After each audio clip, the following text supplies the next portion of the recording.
Hey, Facebook. How is it going? Just wanted to come on here, as the title suggests, and address a problem that freaks a lot of business owners out. I'm just going to check and make sure we're live here. If you're watching in, comment. If you're watching in after this goes live, comment replay down below. That way I know people are seeing it. Looks like we are good here on the internet. I'll be able to see comments come in. But yeah, the reviews, Google reviews, Facebook reviews, Yelp reviews, Yellow Pages reviews, they freak a lot of business owners out, right? Like, we know we need them, and we know that they're important for our business, but when maybe we don't have a lot of reviews and we get a bad one. And so what do? What do we as the business owners do to kind of move past that and keep a good reputation online, right? And so this is something my clients and, clients often see it as a question that they have. Hey, Matt, Elton, Josh, Anita, like, what do you do when you get a bad review? Do you just leave it? Do you just kind of, ignore it? Do you kind of worry what it's doing to your business? Obviously, yes, you are probably going to worry what it's doing to your business, but there are some steps that I always like to tell people that they should take, because it's not the end of the world, first of all. So that, kind of just take a step back. Don't respond right away. That's not even one of the steps that I'm going to tell you, but don't respond right away. A knee-jerk reaction is probably going to be worse than you stepping away, taking a second to think about it, assessing the situation, and then kind of going forward with that. So I'm going to dive right in here. You are all busy, contractors, business owners. So I want to get right down to the meat here. So the first thing, like I said, step back, think about what it is that might have transpired. Maybe it is someone that has not actually used your services. Maybe it's maybe some of your team actually did mess up and there's a problem that needs to be solved. So go to your team, say, look, what's going on here? Is this true?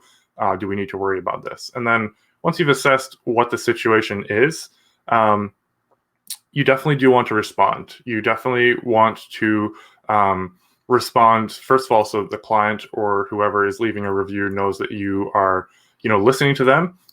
If it's a fake review or someone who's just bashing your business, still respond. You want to be professional. You want to be concise. You want to be, you want to let them know that you hear them. And the way that you respond to that review is not just a response to that individual. It's a response that everyone can see how you react. So, maybe someone's really, really bashing your company and like they're so bad, they yada, yada, yada. Maybe they go on.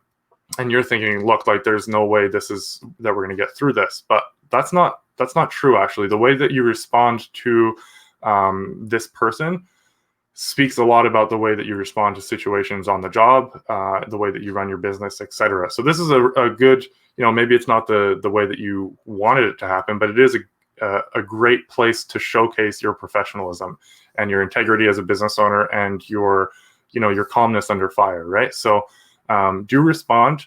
There's a number of different ways you can respond, but often you want to acknowledge the problem, especially if it's a client. Say, look, like, we apologize. We'd like to make this right. So how can we make this right? Contact me here. How can we reach you? And then sign off with your name as the business owner.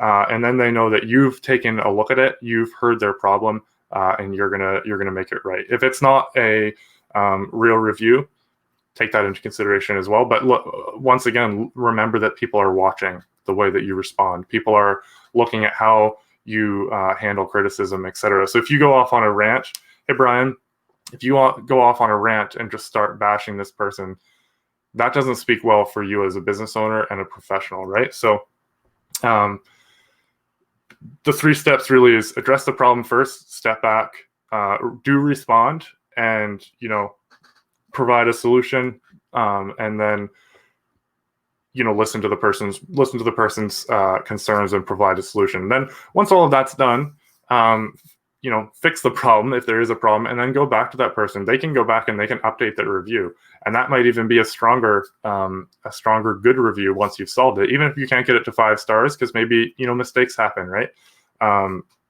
definitely go back to them and say, hey, look, we've bent over backwards to make this right. Would you mind updating your review in light of how we've handled this, right? One thing I'm going to kind of list off a few don'ts here. Don't bash Google. I noticed a few that I've been looking at. People get a bad review and they're like, oh, I can't believe Google let this happen or whatever, because they were claiming it was a fake review. I can't speak to that because I don't know the exact situation, but it doesn't look good for you to just go off on a rant bashing Google. Google has their own ways of doing things. So once again, it kind of comes down to your reaction as a business owner, right? Even if you don't understand all the ins and outs of it, react calmly, professionally, and solve the problem, right? So yeah, don't bash Google, don't bash the person. You can admit the fact that, hey, like we've never done a job for you. Please contact the office if there's something we've overlooked, so on and so forth, right? So I just have a few notes here. Yeah, don't bash Google.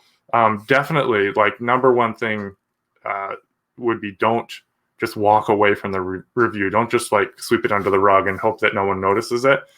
That's almost more glaring than if you do respond to it.